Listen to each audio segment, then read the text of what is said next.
Something I've noticed that doesn't seem to be talked about a lot during pregnancy is how to deal with hospitals and medical professionals.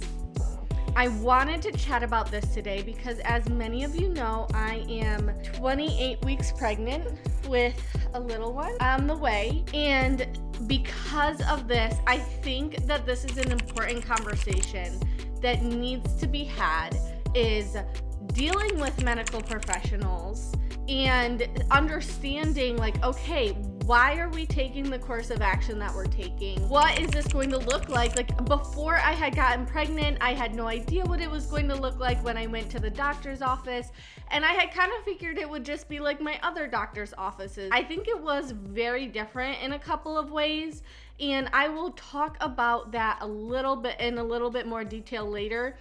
Part of the reason could just be the type of people that I've met with, or just the way it's set up in the state that I'm in. I do not know, but I wanted to have this conversation because I think it's important for pregnant women to be informed about their health and medical decisions that they're making when they have a little baby in their stomach that's literally just so reliant on everything that you're making.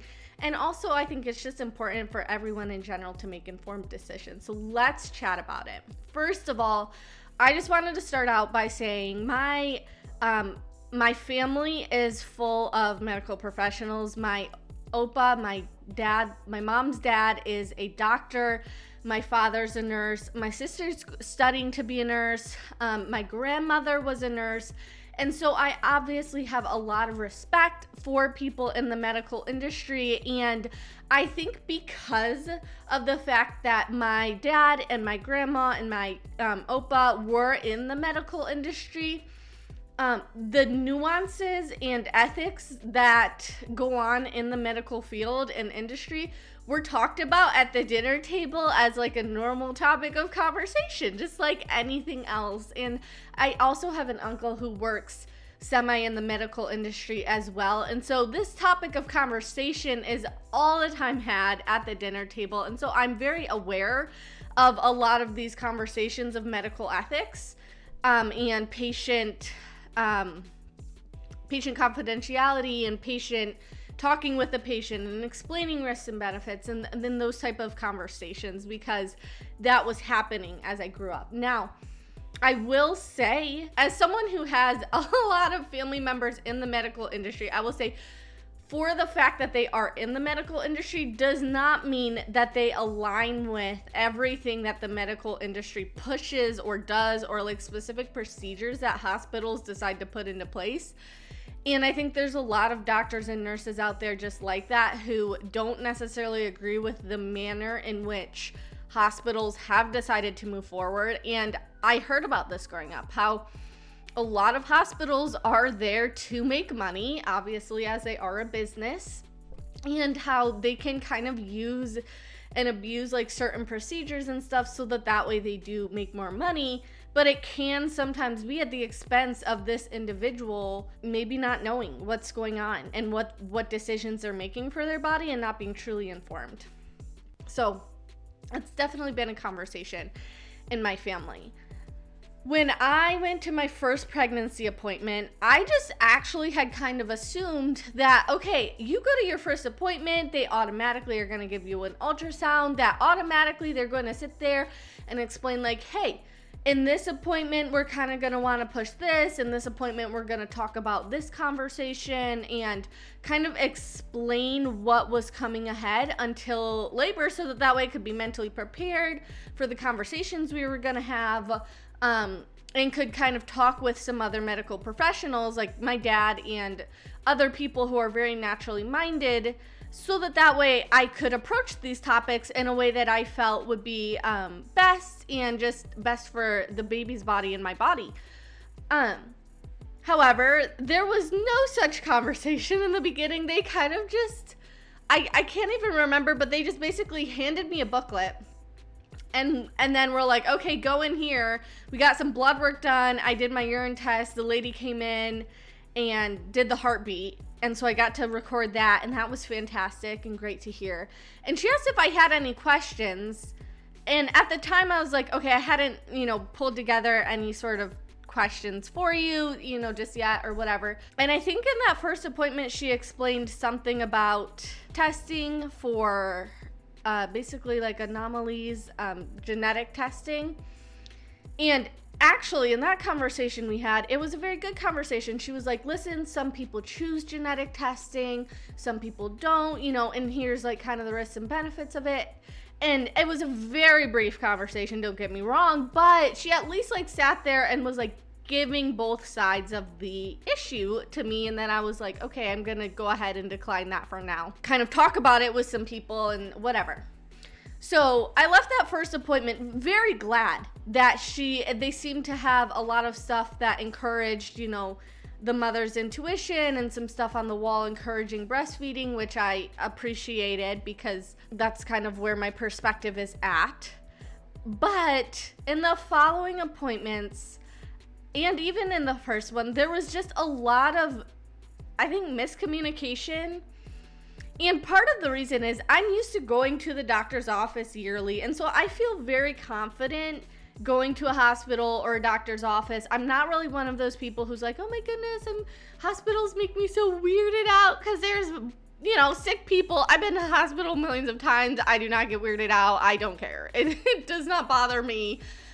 Even talking about items, like I remember specifically, I would refuse certain things that the physician would recommend, even just in pediatrics growing up.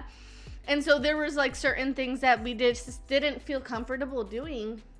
And he was also my pediatrician growing up. Like, he was a very, very kind man, and he would be like, okay, absolutely, like, that's your decision. Just not at all in any way trying to push for like certain items to, like, this is what our procedure is, and so we really highly recommend that you do this. He was just kind of like, okay, great, that's your decision, moving right along. And so coming from that background where, people have been very open and being like, you know what, yes, obviously your dad's a nurse, he's done his research, obviously you have, other medical professionals, they've done their research, like, you're not just coming in here and just making a statement. But even if you were, I'd respect that, because there are different decisions, and the parents ultimately are the ones responsible to make those decisions, not the doctors. Because I had that experience, such a great experience with that doctor, and then with other doctors that I've met, where they're just very kind, very good at explaining things and being very open and transparent, I was very surprised when a lot of my pregnancy appointments were very like medicalized and like, okay, let's get you in, get you out, which I appreciated. I appreciated being gotten in, gotten out, but they kind of just asked me like, oh, do you have any questions? And at every single appointment, you're just do your thing and then you get out of there. And I was like, okay, well, I might have questions about like what's coming up. I don't even know what questions to ask because you haven't even like sat here and told me what the plan is for these appointments. Like, why did I come to this appointment if there was no purpose to this appointment that I just came to, besides the fact that that's what you routinely do and procedurally do as a hospital. So with that being said, this particular hospital does not have where each person gets a specific OBGYN to work with them during pregnancy. At labor, you will just get whoever is on call. And they did let me know that whoever's on call will have access to my birth plan in order to see, what kind of items that I, would prefer during that and everything like that, and kind of to be able to see my record and my background to make better decisions. In my opinion, if you know someone's background, you can make much better medical decisions, which I was very grateful for.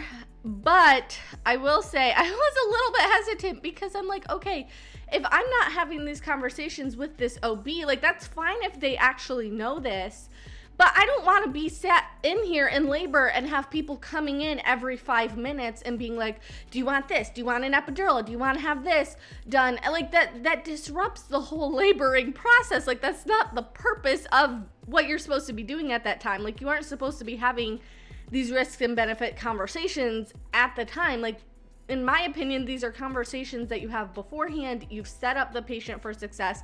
And then if there is a diversion in the plan, then you sit there while they're in labor and have this conversation. But generally, when you're in labor, you're in pain, like you're just working through the contractions. You are not in the mental space, and should not be in the mental space, to have to like come out of your laboring mama self to have some of these basic conversations. Like, no, I said on my birth plan I didn't want to be offered this type of pain meds, or I didn't want to be offered XYZ. Unless people have talked with me about it, like I just want to have the knowledge of like, okay, you talked with me about it, we kind of have that set up, and maybe they still will do this, but I try to, at the very least, my sister-in-law let me know that you can write everything down. And so like whatever I specifically want, I can just write it down and then leave it up there, and then they can just, every time a nurse or someone comes in, then they just see, okay, like these are kind of some of the things, so that way they know where I'm at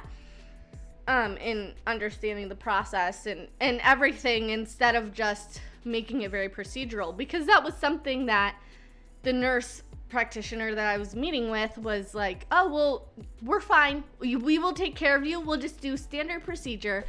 And I was like, lady, I do not want standard procedure. Like, standard procedure is what gives us the 30% C-section rate that we have in the United States. Standard procedure is just like literally being like, oh, do you want this? Do you want this? Like, if someone's in deep pain and you're like, oh, do you want pain medications? Like, maybe that's not the time to ask them. Maybe like ask them in between contractions. But unless you've had those conversations, like no one would necessarily know that that's your preference. So I think that for me, the biggest takeaway that I've had is you really, truly have to be very proactive in asking questions and trying to figure out for yourself, okay, what things do I want medically for my labor? What things do I want for my pregnancy even? And I mean, I remember one of my appointments, the lady was like, oh, do you want a flu shot? And she's like, we always do that stereotypically for labor, so I'll just go get that prepped.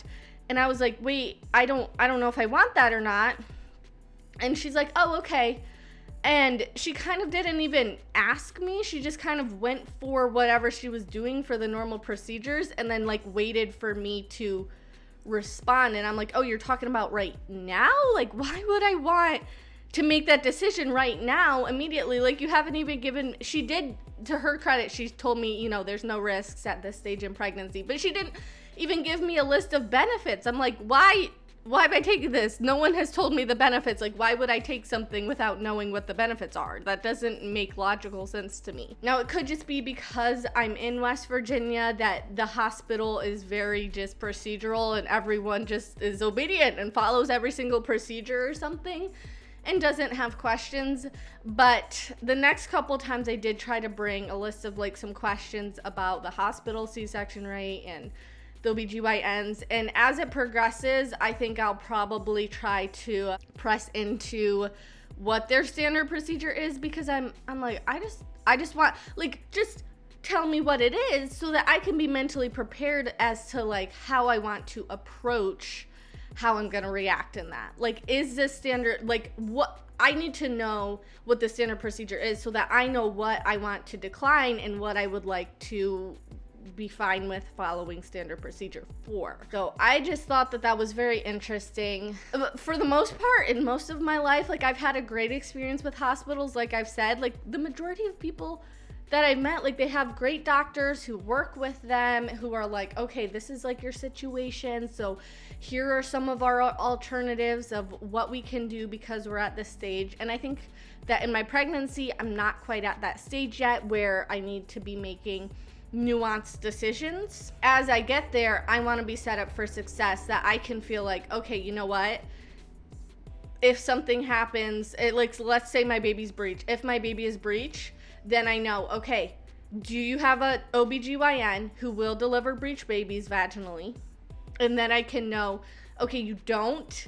Well, do you know of hospitals that do? Because that's a very important consideration for me. And so then I can at least kind of express that to them and then find alternatives and work around that from there, because there are a lot of things that's like, okay, well, this is important to me, and so I need to be working with a doctor who's trained on this and who can work with that. And if there's no one here, that's fine, but I need to now go and, look at the hospital in Morgantown or look at the hospital in Pittsburgh or something in order to address that situation.